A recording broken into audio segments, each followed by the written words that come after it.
I should begin with my thanks to the organizer of this conference and his team. I have known Mr. Khadim Hussain Soomro for quite some time, and I have been impressed by the work he has done so far, and he has been concentrating to work on. After paying my due respect to the panel here, I will begin by saying that all recorded history is a war museum. History displays the conquests of territories and thrones. It talks about violence all the time, about the success of violence. But history is also a peace museum. There is another history, which is about peace and non-violence. This history is mostly unwritten history. This history is mostly oral history. This is a history which was thought to disappear with the passage of time. This has not disappeared. The history is with us in our hearts and in our memories. This is a history which is very important, very precious. It asks us to look for the other past. There is a past, but there is the other past. And we need to go into the other past to get to know the reality and realities and tragedies of our times. The problem with peace and non-violence is that it is not celebrated. Remembrance doesn't have importance in our lives, but there are events, there are situations, there are incidents, there are happenings which we need to remember. It so happens that we ignore the most obvious thing. For instance, look at the frontiers in the world. There are so many borders and frontiers in the world.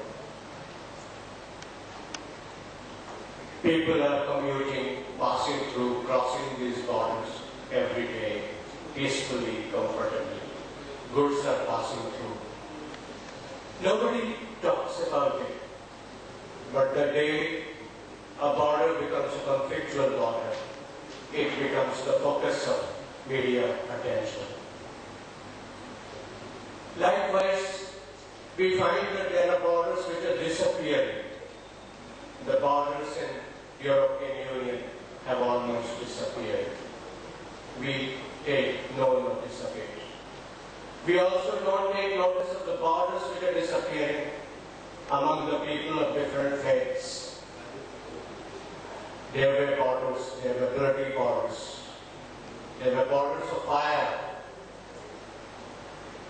dividing people of different religions. These borders are disappearing, and they have disappeared in so many other regions. Why not in Pakistan? It's partly because of the fact that we don't go into history. We don't go into the other past. We were taught that the trains when came in 1947 to Pakistan, they brought the dead bodies.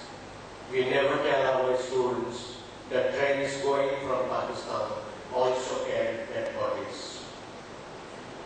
And when we don't tell them this, then they think that violence and only violence is history. It is violence which has happened all the time. But then Christian Gender writes a short story about partition violence. The Peshawar train narrates the tragedies of partition violence. The Peshawar train moves from Peshawar, passes through different areas, including Hassanabad and Taxi, Pindi, Lahore. It goes into India, and the Peshawar Express narrates the incidents of violence committed by the Muslims on the non-Muslims, committed by the non-Muslims on the Muslims. So when we When we see the scenario in its total perspective, it has a humanizing effect. When we don't see the scenario in its total perspective, it has a dehumanizing aspect. Look at the city of Karachi. People from different parts of the country come here. Karachi takes pride in being the mini Pakistan. I don't know why Faisalabad cannot be mini Pakistan, or Sialkot cannot be mini Pakistan, or other towns and cities cannot be mini Pakistan.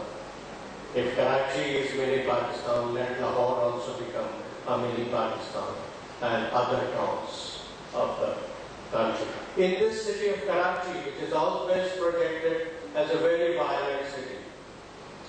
We find that we have a flat culture. People live in flats. People from different regions live in flats. The city is affected by certain violence, but the flats are not affected. The people living in the houses and in the flats of Karachi, they are not affected by regional violence or sectarian violence or by religious violence. We say Assalamu alaikum and Wa alaikum assalam. Salamti aap pe ho or salamti aap pe bhi ho.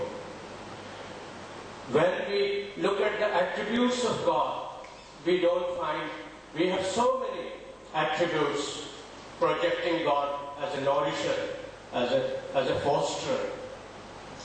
In our male chauvinism, we declare God as he. But God to me is more she, because God gives food, God gives dreams, and God gives futures. We belong to a religion where we proudly claim that our holy prophet is Rahmatul lil Alameen. So our holy prophet is Rahmat not only for Muslims but for the entire humankind. We go to the mosques, we listen to the azans 5 times a day. Not a single time, not a single part of azan says that you jump on the horse's back, take a sword in hand, and go and conquer other countries. It is not said. Islam calls towards hand.